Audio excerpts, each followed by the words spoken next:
Friends, today will study about drosophila development. तो ये एक बहुत बड़ा टॉपिक है, so will study in different parts. So in this video will study basic fertilisation and cleavage in drosophila, then in other video will see about the axis formation. So drosophila की जो body होती है, अगर आप एक general diagram बनाएं तो कुछ इस तरीके से होता है कि ये हेड पोर्शन होता है, ठीक है, इधर आपके एंटीने होते हैं, ठीक है, और इधर ये आपका माउथ पार्ट होते हैं, ठीक है। और इसमें जो थोरैसिक सेगमेंट्स होते हैं, ये 3 थोरैसिक सेगमेंट होते हैं, ठीक है। This is T1, T2, T3, ठीक है। इसे हम कहते हैं प्रोथोरैसिक। T1 को हम प्रोथोरैसिक कहते हैं, T2 को मेटाथोरैसिक कहते हैं, होल्ड ऑन, मीजोथोरैसिक, ओके, मीजोथोरैसिक, और T3 को मेटाथोरैसिक कहते हैं, ठीक है। T1 में आपके जो होते हैं सिर्फ लेग्स होते हैं, ठीक है, 1 पेयर लेग होते हैं। T2 में 1 पेयर लेग, ठीक है, और विंग्स भी होते हैं, ठीक है। तो ये याद रखिएगा, म्यूटेंट पढ़ने के टाइम बहुत काम आएगा ये आपको। और T3 में 1 पेयर लेग और एक मॉडिफाइड विंग लाइक स्ट्रक्चर होते हैं, ठीक है, जिसे हम हार्टर्स कहते हैं, ठीक है। ये आपके विंग हैं, ठीक है, जो कि T2 में होंगे, लेकिन T3 में आपके हॉल्टर्स होते हैं, राइट। सो हॉल्टर बेसिकली एक मॉडिफाइड या रूडिमेंट्री विंग्स कह सकते हैं, कि जिनका काम बेसिकली फ्लाइट के लिए नहीं होता, but they help in balancing the body, ठीक है, बैलेंस करने में हेल्प करते हैं ड्रोसोफिला को ड्यूरिंग फ्लाइट। फिर इसके बाद यहाँ से जितने भी सेगमेंट होते हैं A1 to A8, ये आपके जो होते हैं एब्डोमिनल सेगमेंट होते हैं, ठीक है, फाइन। और फिर यहाँ पे जो होता है आपका जो टर्मिनल सेगमेंट होता है, जो टेल वाला पोर्शन होता है, राइट। तो ये एक बेसिक डायग्राम है ड्रोसोफिला बॉडी का। नाउ कमिंग टू ड्रोसोफिला में अब हम फर्टिलाइजेशन देखेंगे। तो ड्रोसोफिला में जो फर्टिलाइजेशन होता है वो प्राइमरी oocyte स्टेज पे होता है, ये आप याद रखिएगा, प्राइमरी oocyte स्टेज पे होता है, ठीक है। जबकि ह्यूमंस में आपका सेकेंडरी oocyte में होता है, बट यहाँ पे प्राइमरी oocyte में होता है। दूसरी चीज जो इसका एग होता है, ठीक है, वो सेंट्रोलेसिथल होता है, ठीक है।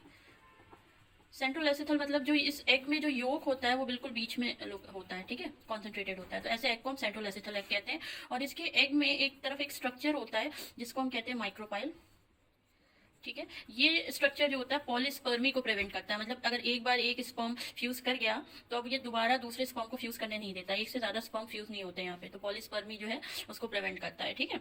पॉलीस्पर्मी का जो कॉन्सेप्ट है वो आप जब सी अर्चिन और मैमल डेवलपमेंट पढ़ेंगे तब आपको वहाँ पे प्रिवेंशन ऑफ पॉलीस्पर्मी समझ आ जाएगा, ठीक है। So this is all about fertilisation. Now coming to the cleavage part, ठीक है। सो वो हम अब डिस्कस करेंगे क्लीवेज कैसे होता है। क्लीवेज में बेसिकली क्या होता है कि क्योंकि ये एक सेंट्रोलेसिथल है, मतलब बीच में सारा योग कॉन्सेंट्रेटेड है, तो इसका जो क्लीवेज होगा ये ऊपर की तरफ होगा, ठीक है, सुपरफिशियल क्लीवेज होगा। तो यहाँ जो क्लीवेज होता है ये पूछा जाता है, 2 मार्कर क्वेश्चन है ये, सुपरफिशियल मीरोब्लास्टिक क्लीवेज, ठीक है, मीरोब्लास्टिक क्लीवेज। अगर आपको क्लीवेज का कॉन्सेप्ट नहीं पता है, गो टू माय प्लेलिस्ट, वहाँ पे एक आपको वीडियो मिल जाएगा डिफरेंट टाइप्स ऑफ क्लीवेज पे, ठीक है। सो यहाँ पे जो होता है मीरोब्लास्टिक मतलब इनकम्प्लीट क्लीवेज होता है और सुपरफिशियल होता है, ठीक है, ये है। दूसरा यहाँ पे क्या होता है ड्रोसोफिला में, जो जैसे ये जाइगोट आपका है, ठीक है, तो जो इनिशियल 13 क्लीवेज, ठीक है, 13 डिवीजन तक जो होता है ना, सिर्फ कैरियोकाइनेसिस होती है,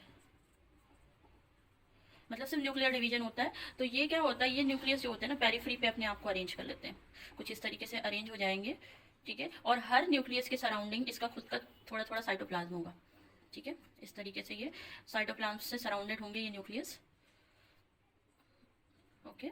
तो इस स्ट्रक्चर को, जो ये न्यूक्लियस है, ठीक है, ये एक आइलैंड लाइक स्ट्रक्चर बना लेंगे, ठीक है। ये आपका न्यूक्लियस है और ये इसके साइटोप्लाज्मिक आइलैंड बोल सकते हैं या कुछ साइटोप्लाज्म है इसका। तो ये दोनों को हम मिला के कहते हैं एनर्जिड, ठीक है, क्लियर। सो ये एनर्जिड कहलाता है। तो 13 क्लीवेज तक आपका जो ड्रोसोफिला में जो स्ट्रक्चर कुछ इस तरीके का होता है कि न्यूक्लियस सारे अरेंज हो जाते हैं, कैरियोकाइनेसिस होती है और एक एनर्जिड लाइक स्ट्रक्चर बनता है। और इसे हम, इस पूरे स्ट्रक्चर को हम कहते हैं सिनसीशियल ब्लास्टोडर्म, ठीक है, ब्लास्टोडर्म, ठीक है। ये अभी पूरी ब्लास्टोडर्म नहीं बनी है क्योंकि ब्लास्टोडर्म में अलग अलग सेल चाहिए, ये अलग सेल नहीं है, एक ही सेल है जिसमें बहुत सारे न्यूक्लियर मल्टी न्यूक्लिएट कंडीशन हो गई है, ठीक है।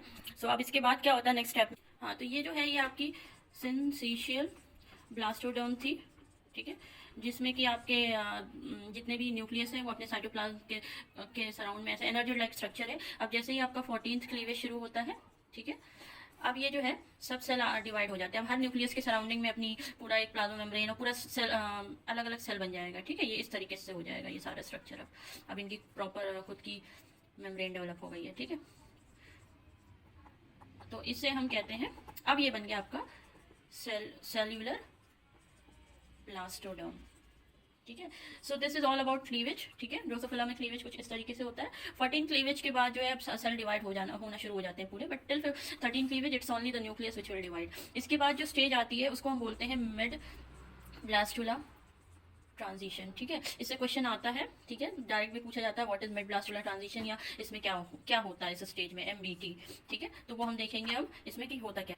मिड ब्लास्टुला ट्रांजिशन में नॉर्मली क्या होता है कि जैसे इनिशियली जो हो रहा था सिर्फ न्यूक्लियर डिवीजन हो रहा था, अब जो क्या होगा कि जो न्यूक्लियर डिवीजन है, ठीक है, वो स्लो डाउन हो जाएगा। अब साइटोप्लाज्म का डिवीजन ज़्यादा शुरू हो जाएगा। ठीक है, और जितने भी न्यू प्रोटीन, न्यू mRNA, ठीक है, ये जो सारे हैं ना, इनका एक्सप्रेशन बढ़ जाएगा। और टिल 13 क्लीवेज तक जो था जाइगोट में सिर्फ और सिर्फ मैटरनल mRNA मतलब वो mRNA जो मदर की तरफ से आया था, तो वो जो था वो अपना फंक्शन शो कर रहा था। ठीक है, maternal mRNA। But in MBT, ठीक है, जैसे ही आपका जाइगोट जो होगा मिड ब्लास्टुला ट्रांजिशन स्टेट पे पहुंचेगा, मैटरनल mRNA डिग्रेड होना शुरू हो जाएंगे। ठीक है, इनका डिग्रेडेशन होना शुरू हो जाएगा, और अब जो भी एक्सप्रेशन होगा वो जाइगोटिक जीन का एक्सप्रेशन होगा। ठीक है, जाइगोटिक जीन जो होंगे वो एक्सप्रेस होना शुरू हो जाएंगे।